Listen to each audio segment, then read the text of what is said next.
All right, welcome in. This is the Reehl Talk podcast brought to you by Coldwell Banker Reehl Properties.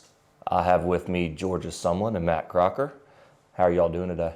Good. We're doing good. Doing good. Yeah. Awesome. Glad to be here. Well, I'm Ross Hensler, and we are all realtors here. And we are going to be discussing some different topics and just kind of feeding off each other. So, anyway. What you got? What's the first topic?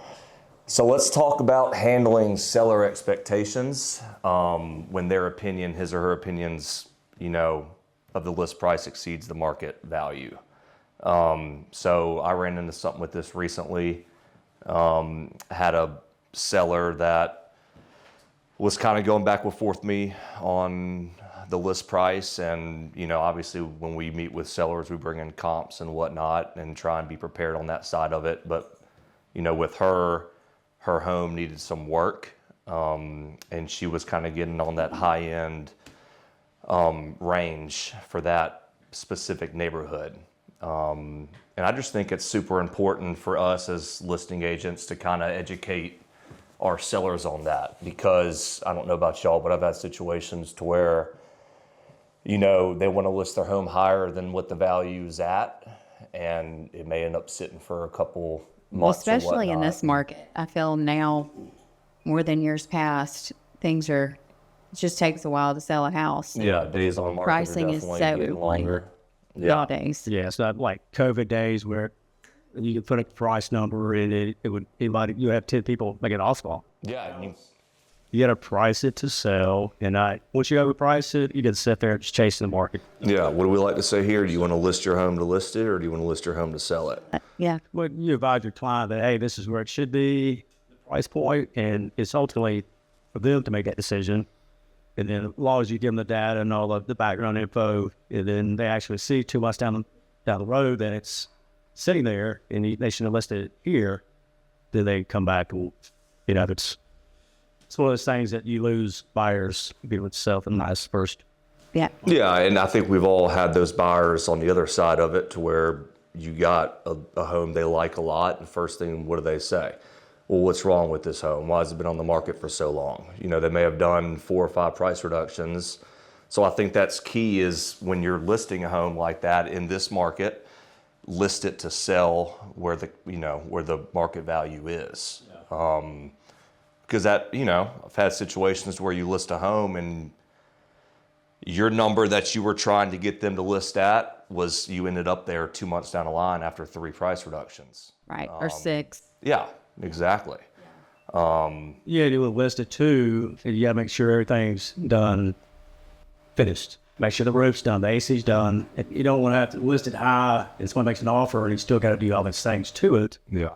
And it just make sure you get your seller angry at you that, we got this low ball offer because, hey, you didn't listen to me initially about fixing Yeah. No, exactly. up front. Yeah. So Matt, your family, you've kind of grown up in here with Crocker Homes. Y'all build everything from custom neighborhoods around this area. In your opinion, what's like the pros and cons of building a spec rather than a custom build? So I get a lot of people ask me, hey, I got a lot. Should I go buy a spec home or should I build? I said, well, it depends on your budget. A lot of people don't have a vision of, hey, you know what?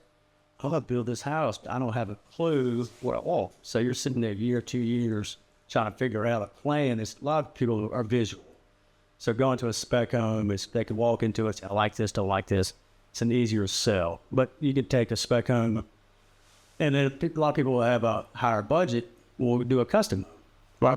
So they have the time to sit there for a year and try to design that whole house out the way they want it, and then they're happy with that. So it's just depends on your price point, and it depends on how visual they are and how fast they need to move. Yeah. Yeah. We do a lot of spec homes. I didn't do a lot of spec homes. I've done a lot of custom my whole life. So it's price to build now versus 10 years ago seemed like it's doubled. And you see that. Oh, yeah. Custom builders that are doing spec homes, we want to get that highest number, but it's, this market right now is kind of it's tough. Tough. Yeah. So, Yeah. Yeah. And I think floor plans, and it's so important when doing spec homes too. It needs to market to the majority, not specific Yeah. people. Yeah, the more trends nowadays of floor plans. we get a lot of builders out there, or people that think their builders build a house off a floor plan and they don't understand the flow. You gotta have closet space. You gotta have open floor plan. You gotta have nice finishes. You can't just build a house and it's all Lowe's and Home Depot product. Right. That's That's it. Yeah. So No, exactly. And I feel like there's another whole market for that. You know, these big time builders around here that are buying up land everywhere and kind of more of that cookie yeah. cutter style homes, you know. But it hits those people that can't afford a $600,000 house and Yeah. or higher. Yeah, it's a mid-grade house, a little less, but it's a good house. It's brand new for them. It's the first they never bought, so it's they're excited. So Yeah. you know, it's a market for everybody. Yeah. Yeah. No, absolutely. Georgia, you've had some homes in North Hills come up that you've gotten with a builder on. How's that going? Yeah, so it's going great. It's just again, it's a market that is really tough, and price point is difficult right now with I mean, Matt, you know as well as I do, it's just Yeah. it's been tricky. So we got With some- showings and So we got some custom home builders that are building some high-end spec homes, right? yeah. You've taken people from $500,000 to now we're $1.5 million. Yeah. So, you know, you gotta make it nice enough for those people that have the money. It's that when it was, you know, going there it's wildly. Right. So you can't cut quarters, and which we have it, none of us have, but it's just markets are just slow, but hopefully it's gonna make it turn for the better. Sure. Yeah, But hopefully these rates keep coming down. we'd all love it, wouldn't we? Yeah. We'd all love it. No, I mean, and you know, a couple of years ago, you can get away with a lot of things. It's just different now. Where do y'all see yourselves this year? Y'all have any other plans as far as going a different direction, whether it's marketing or to kind of, you know, we all know the market should be picking up. They're saying rates are going to drop a little bit. You know, we're getting in the spring market, but y'all have any, you know, sort of ideas for yourselves to get out there and try and do better than last year or what?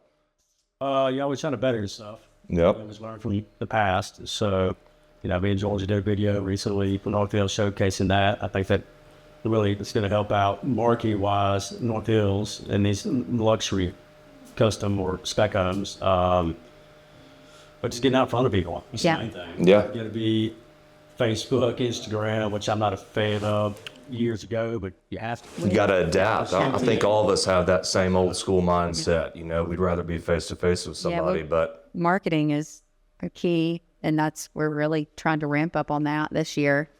Just get in front of as many people as possible. yeah, I love it. What's your plan? I'm with you. I think trying to get in front of the camera more and do more of that marketing, whether it's, you know, a lot of times we think, and I don't know, this is maybe how I feel. I don't know how about y'all, but I don't love posting things about, hey, you know, we're under contract on this home selling and this. I sold this and that and that. I think a lot of people, you know, they'll draw more into you for the personal side of things. Yeah. And we've all talked about it. Let's go do some restaurants or something, you know, for these people that are moving. We see it so much now. I mean, multiple clients from whether it's California or Colorado or wherever trying to move to this area. And that's a huge selling point for them. You know, I got clients now from California that they want that fruit and nut downtown experience. You know, I could bring them to North Hills tomorrow, and I know both y'all have listings in there that they'd probably love, but I can't get them out of that area. They just want to be in that. And we gotta, you know, we live in an amazing area, you know, Mardi Gras, arts and crafts, you know, all these things downtown. I think that's what draws people here. Yeah. So Yeah, definitely. But the best of both worlds at Fairhope. So, yeah, it's fruit nuts, beautiful area. I live down there, and it's just sometimes got to take time for listings to come up. yeah, and they should be coming up. You know, I feel like in the spring, Yeah, I think we're going to see several new we'll get listings. some more listings coming. But also, I think it's gonna be a good year. I feel it. A lot of folk lately, and Yeah. people finally coming out of hibernation. It feels like. Yeah. Well, what was it yesterday? 73? Yeah. 73 degrees? So Yeah. Sunny? got a good feeling. So. Yeah. Well, good deal. Well, look, you know, we're going to try and do this, you know, once a month or whatnot. And if we get some listeners, maybe they can bring us some discussion topics that they want to hear us talk about. Yeah. Maybe bring in some other agents in the company and, you know, go from there. Yeah. So, well, good deal. Georgia, you ride when? Monday night. Monday night. 6:30. 6:30. Yes. My bill. No. Fair Hope. Ice cream float.